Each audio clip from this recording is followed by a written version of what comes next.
Hello student. आज के lecture में हम करने वाले हैं यूनिट नंबर 5। अब अपन स्टार्ट कर रहे हैं पार्शियल डिफरेंशियल इक्वेशन वाली बुक। अब इसमें जो फोर्थ यूनिट है वो तो आपकी थोड़ा सा इजी सही है, उसको मैं लास्ट में करवाऊंगा। इसके बाद में आपकी जो यूनिट नंबर 5 है ये सबसे ज्यादा इम्पोर्टेंट है।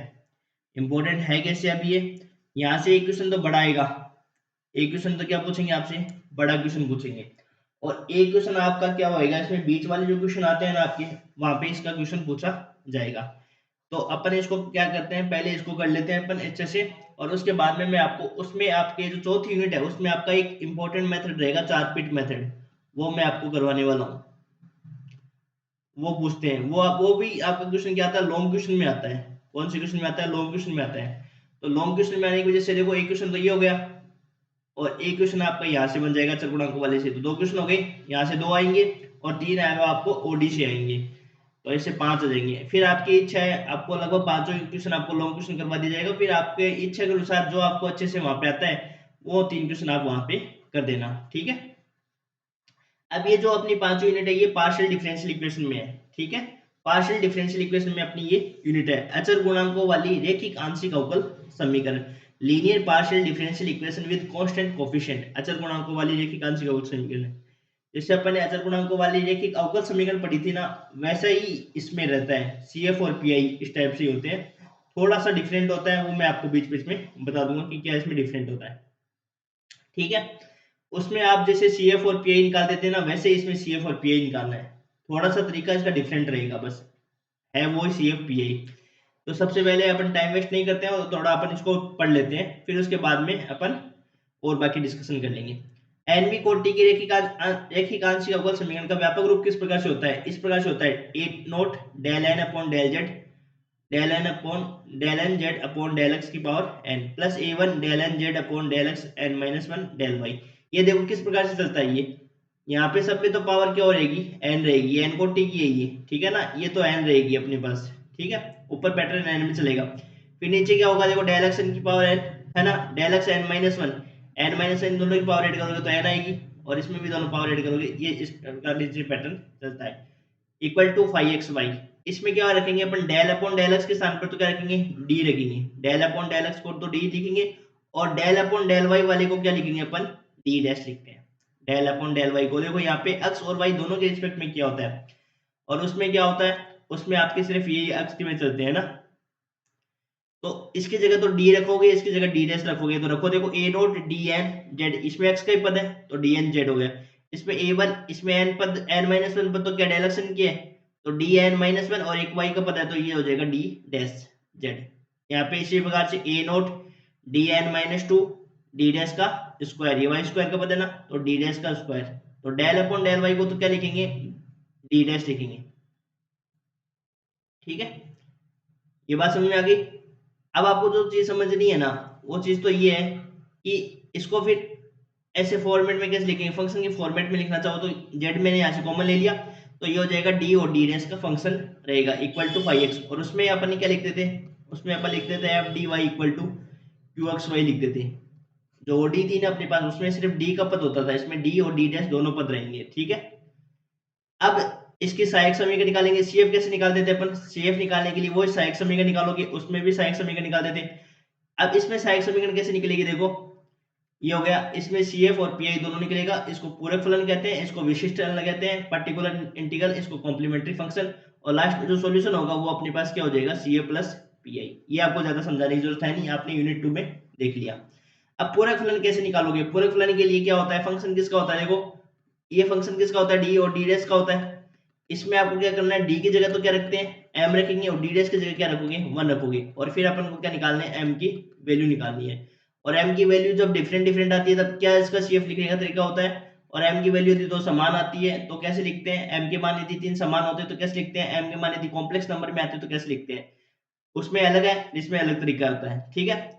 तो सबसे पहली चीज तो आपको ये देखना है कि इसमें डी की जगह क्या लिखते हैं, एम लिखते हैं, उसमें भी डी की जगह एम ही लिखते थे, उसमें डी डैश होता नहीं था तब अपन कुछ नहीं लिखते, लेकिन इसमें डी डैश वाला पता होगा तो इसमें डी डैश की जगह क्या रखोगे, वन रखोगे, ठीक है।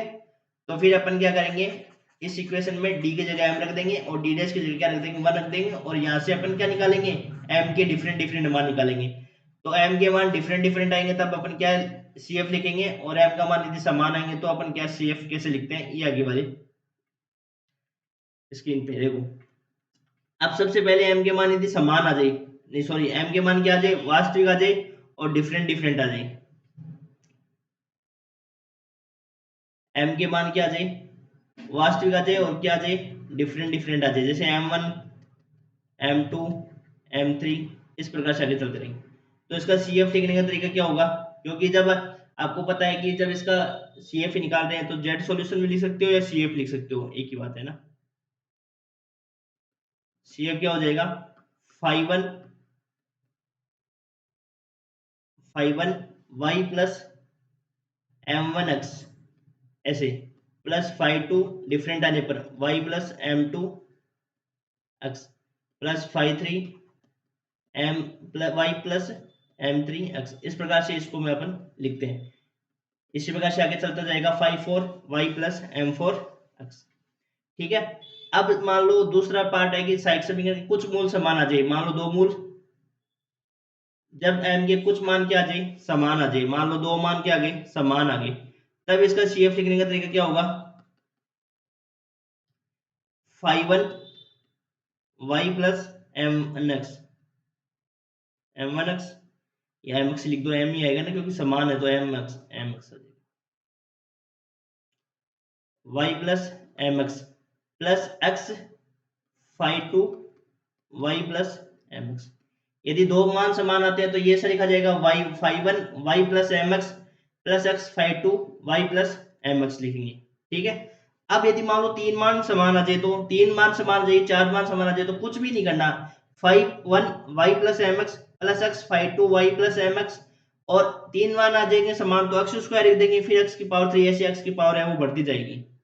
तो ये नोट लगा के अपन लिख लेते हैं, जब m के मान, जब M1 M2 और M3 तीन मान क्या आ जाए, समान आ जाए, तब CF लिखने का तरीका क्या हो जाएगा अपने पास, 5 1 y plus mx plus 5 2 x से मल्टीप्लाई हो जाएगा ये 5 2 y प्लस mx, फिर तीन मान समान आएंगे तो x square 5 3 y plus mx। ठीक है, ये हो गया दूसरा केस। तीसरा केस देखो, इंपॉर्टेंट है, वेरी इंपॉर्टेंट है, इसका एक्सरसाइज में क्वेश्चन है। जब m के मान ऐसे हो, m1 हो m2 हो और एक मान कैसा हो, इनफाइनाइट हो, तब इसका शेप कैसे लिखोगे। m1 m2 का तो कैसे लिखते हैं अपन, ऐसे लिखते हैं,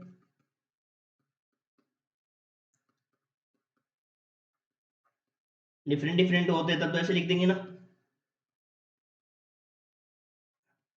अब यदि मान लो इनफाइनाइट वाला देखो कैसे लिखा जाएगा, ये इंपॉर्टेंट है देखो।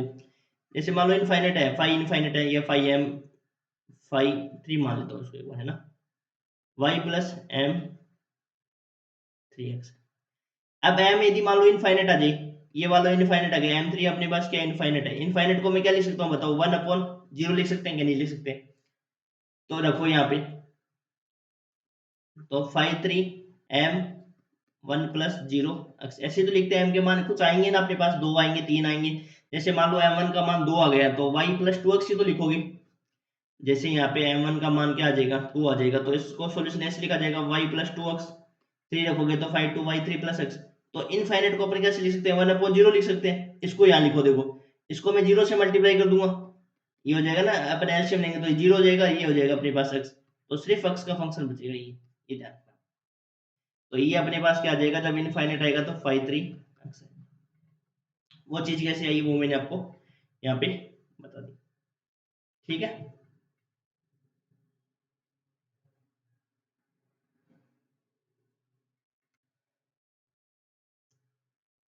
अब कॉम्प्लेक्स नंबर में आते हैं। अब उसमें क्या होता था, e की पावर mx इस लिख देना, c1 e की पावर m1x, c2 e की पावर m2x और c3 e की पावर m3x ऐसे लिखते थे। इसमें आपको ऐसे लिखा जाएगा, आगे समझ में, इनफाइनाइट है। तो चौथा केस अपने पास, यदि कॉम्प्लेक्स नंबर में हो तो कोई दिक्कत नहीं है, कॉम्प्लेक्स नंबर में है तो सीधा उठा के वहां पे रख दो, कॉम्प्लेक्स नंबर में कोई दिक्कत नहीं है, आपको वैसे के वैसे ही मान उठा के रखना।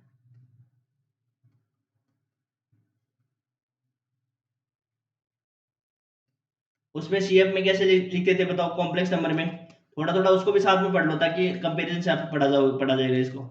उसको कैसे लिखा जाएगा, देखो e की power alpha x c1 cos beta x plus c2 sin beta x, ऐसे लिखा जाता था ना, ये लिखा जाता। ठीक है, अब एक ये नोटेशन है, देखो ये नोटेशन सबसे इंपॉर्टेंट है। ये पार्शियल डिफरेंशियल इक्वेशन में जो फर्स्ट चैप्टर आता है उसमें ये आपको बताया जाता है, लेकिन अपन ने फर्स्ट चैप्टर किया नहीं है, मतलब फोर्थ यूनिट अपन ने की नहीं है, अपन सीधे फिफ्थ यूनिट में कर रहे हैं, तो इसलिए अपन को ये अपन यहाँ पे देख लेते हैं। देखो ये आपने नोटेशन पढ़े भी हैं, जब आपने फर्स्ट सेमेस्टर सेकंड सेमेस्टर में डिफरेंशियल पार्शियल डिफरेंशिएशन पढ़ा था, आंशिक अवकलन पढ़ा था, उसमें ये नोटेशन आते हैं। P बराबर क्या होता है, del z upon del x. Q बराबर क्या होता है, del z upon del y. R क्या होता है, del two z upon del x two. और S क्या होता है, del two z upon del y, del x del y. और T बराबर होता है del two z del x del y two. ठीक है, ये अपने हो गए।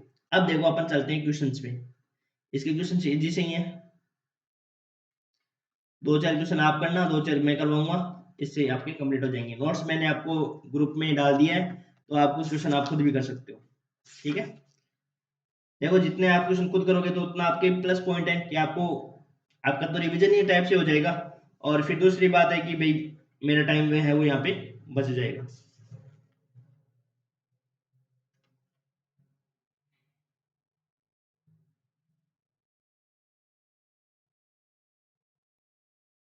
ठीक है, देखो कुछ क्वेश्चन करते हैं अपन, जैसे एग्जांपल 1 से स्टार्ट करते हैं। Del two z upon del x two minus del two z upon del y two equal to 0, ये सवाल अपने पास है। तो सबसे पहले solution,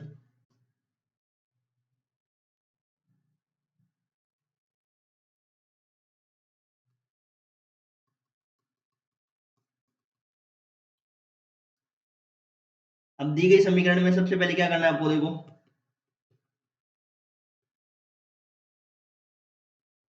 del upon del x को तो डी लिखोगे, और डेल अपॉन डेल वाई को क्या लिखोगे, डी डैश लिखोगे।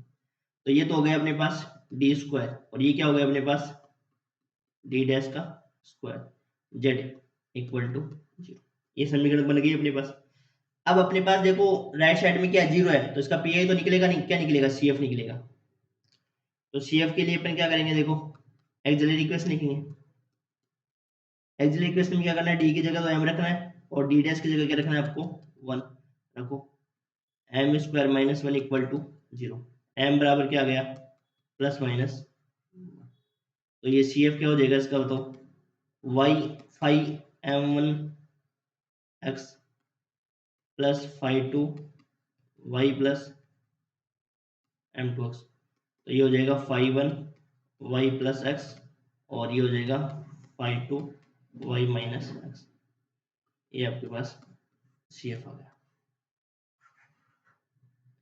पी आई इसका 0 हो जाएगा, तो जेड इक्वल टू क्या हो जाएगा, C F plus P I. तो यहाँ से जेड बराबर क्या हो जाएगा,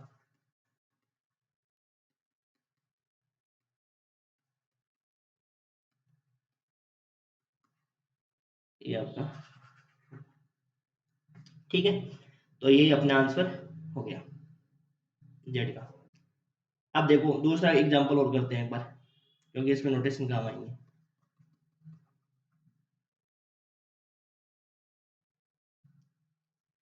आर बराबर ए स्क्वायर टी है। अब ए स्क्वायर टी है, अब ये नोटेशन काम आएंगे आपके, इसलिए मैंने आपको नोटेशन लिखा है। आर का मतलब क्या होता है बताओ, del two z upon del x two equal to a square, t की जगह क्या आएगा, del two z upon del y two, ये आएगा। इसको सबको एक साइड लियो, del two z upon del x two minus a square del two z upon del y two. इसको क्या लिख सकते हैं अपन, देखो d square minus a square d dash का स्क्वायर और इक्वल टू 0। तो अब सी एफ के लिए क्या करोगे, एक्सिलरी इक्वेशन। एक्सिलरी इक्वेशन के लिए क्या करते हैं अपन, डी की जगह एम रखते हैं, और डी डैश की जगह 1 रखो। तो m square minus a square equal to 0। M बराबर क्या आ गया, प्लस माइनस ए। तो मैं डायरेक्ट लिख देता हूँ सी एफ। सी एफ क्या हो जाएगा, 5 1 y plus a x plus five two y minus a x, और सॉल्यूशन हो जाएगा जेड बराबर सी ए प्लस पी आई। ये आप लिखते रहना, ठीक है। ये अपना इस प्रकार से अपनी क्वेश्चन करेंगे। अब देखो कुछ क्वेश्चन मैं आपको छोड़ता हूँ आपके लिए। जैसे तीसरा एग्जाम्पल है, तीसरा एग्जाम्पल आपको खुद को करना है। तीसरे एग्जाम्पल में क्या है, डी की power 4z upon D x 4 minus D की पावर 4z डी वाई 4। तो ये बनेगा डी की पावर 4 माइनस डी डैश की पावर 4 एम की पावर 4 माइनस 1। अब इसके फैक्टर बन जाएंगे, ये जो फैक्टर बनेंगे तो उसके चार रूट आ जाएंगे, एम बराबर 1 माइनस 1 प्लस आयोटा और माइनस आयोटा, तो फिर आपको रख देना है, ठीक है।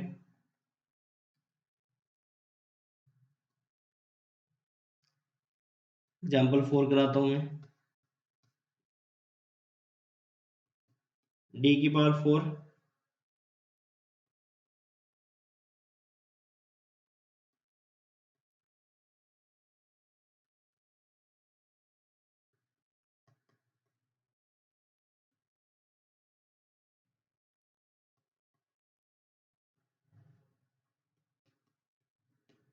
देखो इसमें क्या करेंगे बताओ, अपन कुछ नहीं करना, आपको सीधी साइड समीकरण निकालनी है।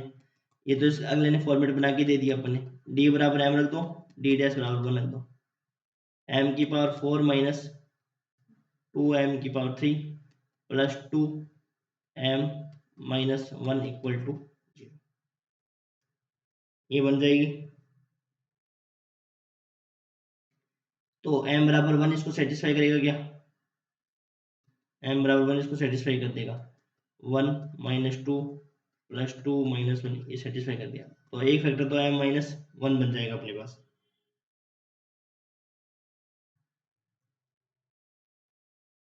ठीक है। m बराबर माइनस 1 और रख के देख लो, ये और सेटिस्फाई करेगा क्या इसको, माइनस 1 की पावर 4 माइनस 2 माइनस 1 की पावर 3 प्लस 2 माइनस 1 माइनस 1, तो ये हो जाएगा 1 प्लस 2 माइनस 2 माइनस 1, ये 0, ये भी बन गया। तो अपने पास क्या बन गया, एम माइनस 1 फैक्टर बन गया एक, तो एक एम प्लस 1 फैक्टर बन गया, तो ये बन गया अपने पास एम स्क्वायर माइनस 1 का बन गया। अब एम स्क्वायर माइनस 1 से इसको क्या कर दो, डिवाइड कर दो,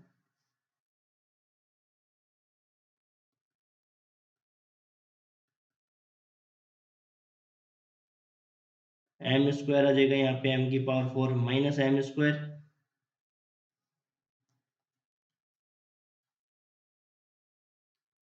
माइनस का एम स्क्वायर, ये कैंसिल आउट, ये हो जाएगा प्लस, तो ये आ जाएगा एम स्क्वायर पहले, सॉरी एम स्क्वायर नहीं आएगा, पहले एम की पावर 3 आएगी ना,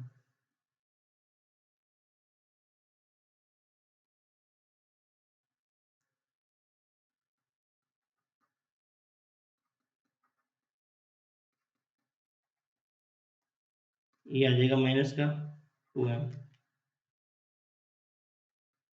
और ये हो जाएगा अपने पास प्लस का 2m हो जाएगा क्या, तो ये प्लस होते ही कट गया, माइनस होता ही ये कट गया, एम स्क्वायर माइनस 1, तो ये आ जाएगा प्लस,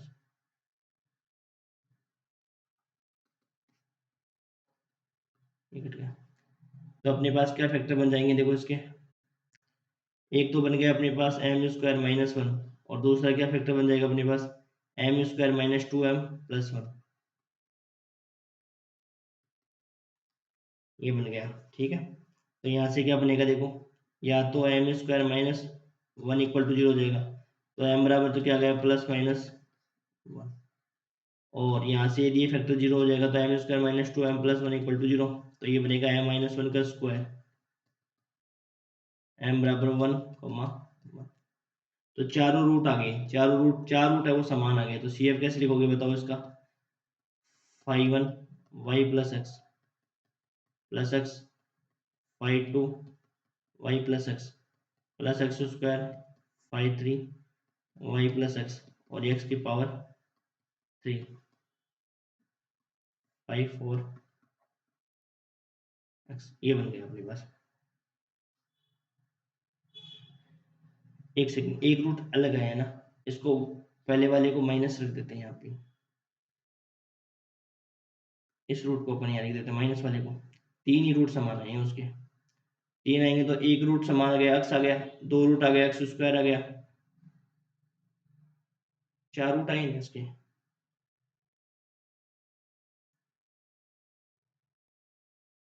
हाँ, अच्छा, एक रूट ये वैसे हो जाएगा, देखो यहाँ पे x नहीं आएगा, एक रूट समान है तो ये तो 5 2y प्लस एक्स, दूसरा रूट समान होने पर x आ जाएगा, और तीसरा रूट समान होएगा तो x स्क्वायर आ जाएगा। ठीक है, ऐसे अपने पास आ जाएंगे। ये आपका सी एफ हो जाएगा, और लास्ट में हो जाएगा जेड बराबर c F plus p f. अब ये सारे आप एक्सरसाइज के क्वेश्चन कर सकते हो। एक बार 5 और 6 एग्जाम्पल छोड़ देना, इसके अलावा आप करना। सारे मैंने आपको नोट्स भेजे हुए हैं, उस सारे नोट्स में आपको किए हुए हैं। यदि मैं आपको एक सवाल कराऊं तो कौन सा सवाल कराऊं आपको, मैं इनफाइनाइट वाला करा देता हूँ।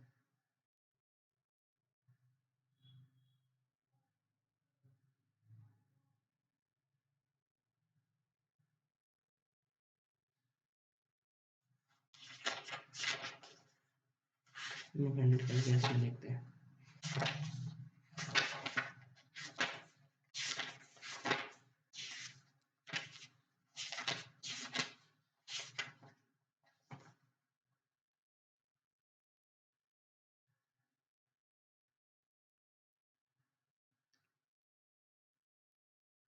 देखो, मान लो ऐसा हो कहीं पे भी मान लो ये इस वाली एक्सरसाइज में हो, चाहे कोई और दूसरी एक्सरसाइज में हो, जैसे मान लो आपके एम के मान कितने आने चाहिए थे, एम के मान 3 आने चाहिए थे, अपने पास पर 2 मान आए, तब जो तीसरा रूट होगा ना वो आपका इनफाइनाइट माना जाएगा। ठीक है, ये वाली स्टेप्स है। तो ये देख लेना, आप क्वेश्चन कहीं मिले तो आप कर लेना, और आपको इसके सारे सवाल आपको खुद को करने हैं एक्सरसाइज के कुछ क्वेश्चन करा देता हूँ मैं, देखो यहाँ पे, पर आप खुद करोगे तो ज़्यादा बेटर रहेंगे।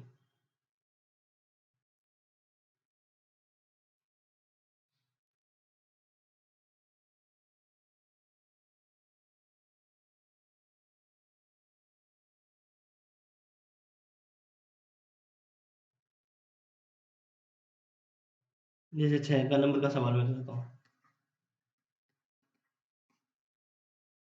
आज इसको कंप्लीट कर लेना, ठीक है ना।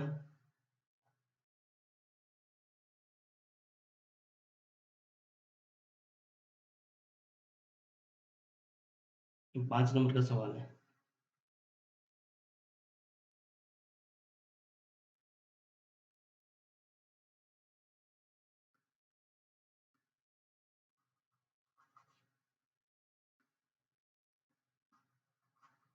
फिर अपन अगले लेक्चर में अगली एक्सरसाइज भी करेंगे।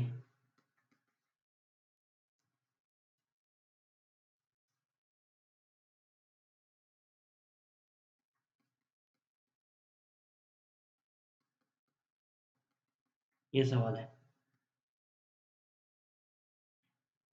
पहले इसको फुल फॉर्म में लिखो। देखो, आर का मतलब क्या होता है, del two z upon del x two plus 5, s का मतलब क्या होता है, del two z upon del x del y, two t का मतलब क्या होता है, two del two z upon del y two equal to 0। तो ये हो गया 2d का स्क्वायर प्लस 5d डैश, और ये हो जाएगा 2d डैश का स्क्वायर।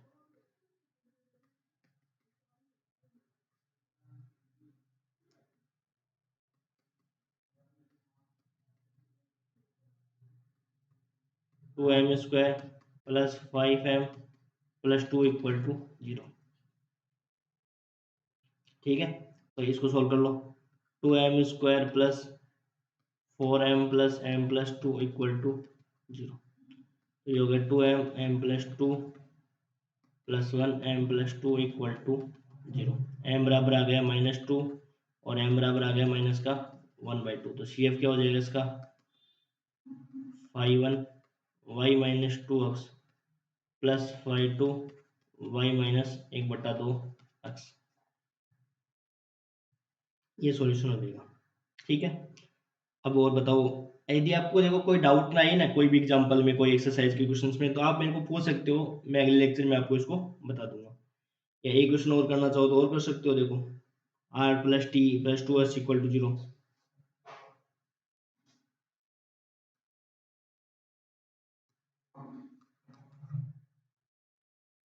क्योंकि देखो सारे करवाने लग जाऊंगा ना मैं, तो यहाँ पे आपका भी टाइम वेस्ट ज़्यादा हो जाएगा, क्योंकि वीडियो देखने में टाइम तो लगेगा ही आपको, तो आपका टाइम वेस्ट हो जाएगा। वीडियो में बनाऊंगा, बड़े बड़े वीडियो बनेंगे, है ना। आपको मैंने पीडीएफ भेज रखी है नोट्स की, आप उसमें से देख लो। कोई भी डाउट आपको होता है तो भी आप मेरे को पर्सनल पूछ सकते हो, ग्रुप में मैसेज करके पूछ सकते हो, और किसी और से भी ग्रुप में और भी जुड़े हुए हैं वो भी आपको रिप्लाई कर देंगे। आर का मतलब क्या होता है, del two z upon del x two. क्योंकि मैं नहीं चाहता कि आप वीडियो बड़े बनाओ, वीडियो बनाने बड़े बनाने से आपका टाइम वेस्ट बहुत ज़्यादा वेस्ट होता है।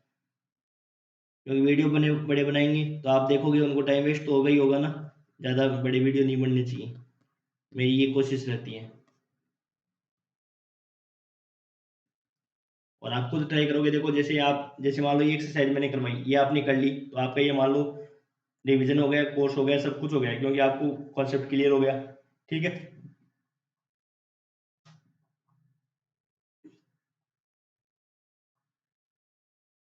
ठीक है ना। तो टाइम वेस्ट करने से कोई फायदा नहीं है। अब देखो एक सोल्यूशन ये और देख लो, इसको क्या लिखोगे, डी स्क्वायर, इसको लिखेंगे डी डैश का square plus 2 d dash. C f निकाल लो डायरेक्ट,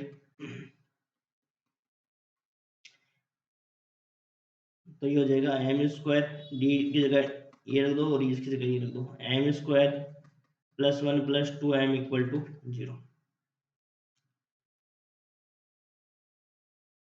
तो ये तो अपने पास क्या बन गया, M square +2m+1 equal to 0। तो ये तो बन गया अपने पास m+1 का होल स्क्वायर इक्वल टू 0। तो यहाँ से m बराबर क्या आ गया, -1 और -1, दो रूट सेम आ गए। तो सी एफ क्या हो जाएगा, 5(1)y-x + x 5(2)y-x। अब आप सोल्व कर लेना, नोट्स मैंने आपको भेज रखे हैं। जो भी यदि जिसको भी नोट्स नहीं मिले और 5th यूनिट के, इस यूनिट के जो मैं करवा रहा हूँ, इसको नोट्स नहीं मिले हैं, वो इस नंबर पे आप व्हाट्सअप कर सकते हो। मैं आपको ग्रुप में भी ऐड कर दूंगा और आपको नोट्स भी सेंड कर दूंगा। ठीक है, थैंक यू।